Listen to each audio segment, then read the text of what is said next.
Good afternoon, dear colleagues. Today, the National Defense Center of the Russian Federation hosts a press briefing during which we will present to you the facts and evidence regarding the sources of funding and the supporters of the international terrorist groups acting in Syria and Iraq. This briefing features Mr. Anatoly Antonov, Deputy Defense Minister of the Russian Federation, Chief of the Main Operational Directorate of the General Staff of the Armed Forces, Lt.Gen. Sergei Rudskoy, and Chief of the National Center for State Defense Control, Lt.Gen. Mikhail Mizintsev.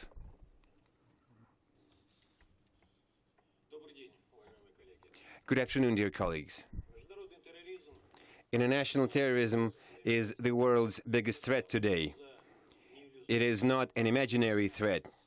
It is very real, and many countries, particularly Russia, have first-hand experience of suffering from it. The notorious Islamic State is the absolute leader of international terrorism. But this raging monster of international terrorism is something we can combat and defeat. Russian aerospace forces have evidently demonstrated that over the past 2 months. We are convinced that in order to defeat ISIS, it is instrumental to deal a crushing blow to its sources of funding, as Russian President Vladimir Putin has pointed out on many occasions. Terrorism without money is a beast without fangs. Illegal oil revenues are one of the main sources of income for the terrorists in Syria. According to some reports, they make about $2 billion a year on illegal oil trade and spend that money to recruit new fighters all over the world and provide them with weapons, munitions, and hardware. That is why ISIS has been so careful to protect its illegal oil production infrastructure in Syria and Iraq. The main destination for this stolen oil from Syria and Iraq is Turkey. According to reports, this illegal business involves the country's senior political leadership, including President Erdogan and his family members. We have spoken on many occasions about how dangerous it is to court terrorists. It is the same as putting out a fire with gasoline, and fire can spread from one country onto other countries. And that is exactly what we've been seeing in the Middle East. Today, we will present to you only part of the facts we have on hand that prove that there is a single team acting in the region composed of criminals and Turkish elites who have conspired to steal oil from their neighbors. On an industrial scale, this oil is transported along a rolling pipeline of thousands of tanker trucks, and it's transported to Turkish territory. Today we will present to you hard facts that the destination for the stolen oil is Turkey.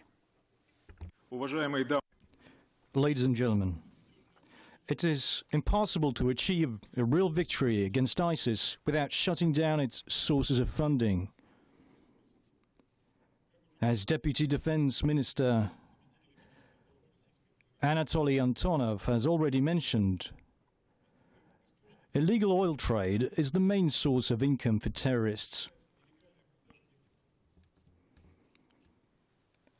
In order to eliminate this source of financing, the Russian Airspace Force have been delivering airstrikes on oil extraction, storage, refining and transportation facilities in ISIS-controlled areas on the territory of Syria. Over the past 2 months, Russian airstrikes have inflicted damage on 32 oil production facilities, 11 refineries, and 23 oil pumping stations. A total of 1,080 tanker trucks carrying oil and petroleum products have been destroyed. This has enabled us to reduce the illegal oil turnover in Syria by almost 50%. By the conservative estimate, the revenues of this terrorist group amounted to $3 million a day, and now multiplied by 4 years. And after our strikes, the volume of oil and petroleum products revenues decreased from 3 to $1.5 million. However, terrorist organizations continue to receive considerable financial resources as well as weapons, ammunition and other supplies.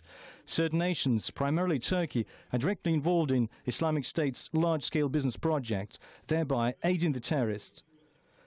The General Staff of the Russian Federation Armed Forces has irrefutable evidence of Turkey involvement based on aerial and space reconnaissance data. We will only show you part of the data that is available on hand. We have identified 3 main oil transportation routes from ISIS-controlled Syrian and Iraqi territories into Turkey. The western route leads to Mediterranean ports. The northern route leads to the Batman oil refinery on the territory of Turkey, and the eastern one ends at a large transshipment base in Cizre. We will show you the entire chain of oil supplies into Turkey, from extraction to refining facilities.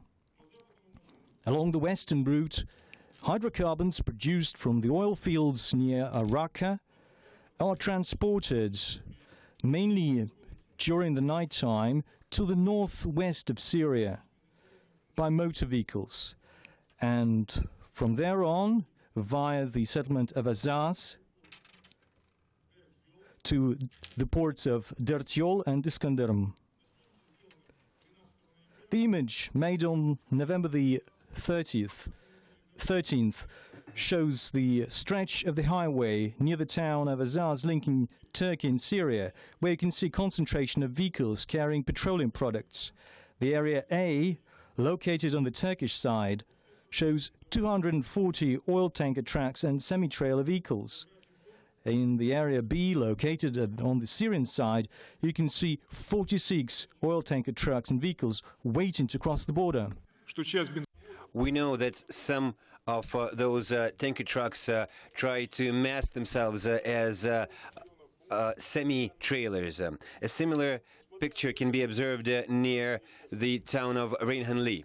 Despite the fighting in the Aleppo province, you can see an uninterrupted flow of motor vehicles near the border, and concentrations of vehicles on the Turkish side of the border. You can see semi-trailers crossing the border with no impediments. In this area, the border is controlled by Jabhat al-Nusra fighters who freely let tanker trucks and semi-trailers loaded with oil to pass to Turkey.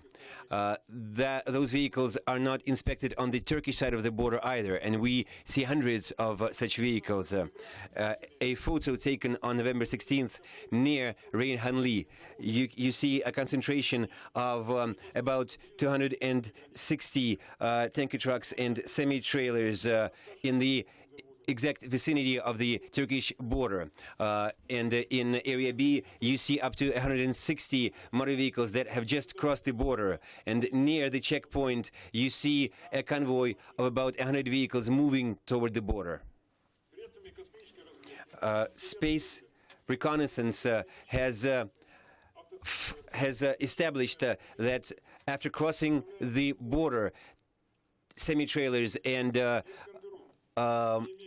tanker trucks move for Dertyol and Iskenderun, which have special piers there for oil tankers, where some of the oil is transloaded and delivered further to other countries, and the remaining part is used within Turkey, is refined within Turkey. Every day, one oil tanker is loaded. At this picture taken on November 25th, you see a concentration of tankers waiting to be loaded. In Dirtiol, you can see up to 395 vehicles, and Iskenderun about 60. One of the large centers of oil extraction and refining controlled by ISIS is an area of the town Deir ez-Zor. There is a large number of refineries, one of which you can see on the screen right now. In this area, we constantly spot tanker trucks waiting to be loaded. You can see a picture of convoys not far away from each other. And this picture taken on October 18th near Deir ez-Zor by space surveillance has detected a total of 1,722 tanker trucks, mainly going mainly placed along makeshift parking spots. We need to point out that following Russian airstrikes against ISIS oil infrastructure, the number of tanker trucks and their concentrations in this and other areas of Syria has considerably decreased. Not to mention the horrendous environmental consequences of this illegal oil production. The terrorists have basically created real oil reservoirs next to their oil wells. After oil is loaded, motor vehicles from eastern Syria move toward Turkey, toward the Kamishia checkpoint, where they wait across the border. On these photos taken in August this year, we spotted hundreds of tanker trucks and semi-trailers moving to and fro the Turkish border. Eventually, most of the oil transported from eastern Syria winds up at Batman refinery. It's a large refinery located in Turkey, 100 kilometers from the Syrian border. The third route for transporting oil to Turkey lies from the oil deposits of northeast Syria and northwest Iraq through the border areas of Karachokh, Chamhanik in Syria, Itawan and Zaho in Iraq. At this picture, we can see concentrations of tanker trucks and semi-trailers near these towns. On the 28th of November, near Karachokh, we identified 50 tanker trucks at the territory of the oil pumping station. The image made in August on the Syrian-Iraqi border near Chamhanik, you can see 380 vehicles. No changes have been there since then. We still see that there is a large number of tanker trucks moving between Syria and Iraq, according to our reconnaissance data. And an even bigger number of tanker trucks are registered in Iraqi areas close to Turkish border. These are the areas controlled by ISIS, and their number has not decreased within the past 3 months. The footage made on the 14th of November near Tavan and Zaho in Iraq shows up to 1,104 tanker trucks and semi-trailers in this area. So it's hard to overlook these objects, but there have been no strikes on these objects by the US-led coalition. We've only registered a 3-time increase of strategic drones. So taking this in regard, and the fact that our planes do not target facilities in Iraq, we will share the information to the US-led coalition. We will give the information on the tanker tracks which are operated by ISIS. This information is currently on the screen. It will be then posted on the website. From the border areas of Iraq, the tanker tracks move freely across the Iraqi-Turkish border near Zaho, and from there oil is transported to refineries. The closest one is in Batman, which was mentioned earlier, or to the biggest logistics hub near Silopi. The space image made on the 14th of November shows 3,220 petro trucks and semi-trailers. So we can see no comments, and the no comments need to be made on the size of this illegal business is impressive. The fleet of terrorists features up to 8,500 tanker tracks, which transport up to 200,000 barrels of oil daily.